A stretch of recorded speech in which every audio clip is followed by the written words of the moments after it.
Tagad rādu pēdējo mezgliņu, kas ir šausmīgi vienkārši, bet man viņš patīk to, ka viņš ir ļoti oriģināls. Jo mezglis taisās uzreiz šeit. Tā, es viņu nosiešu tā. Rinks.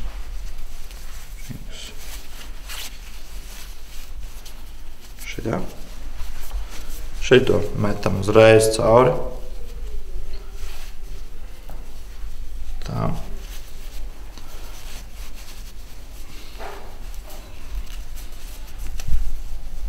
Nu, tā. Bišķi ir jāpiešaujās pie tā, bet...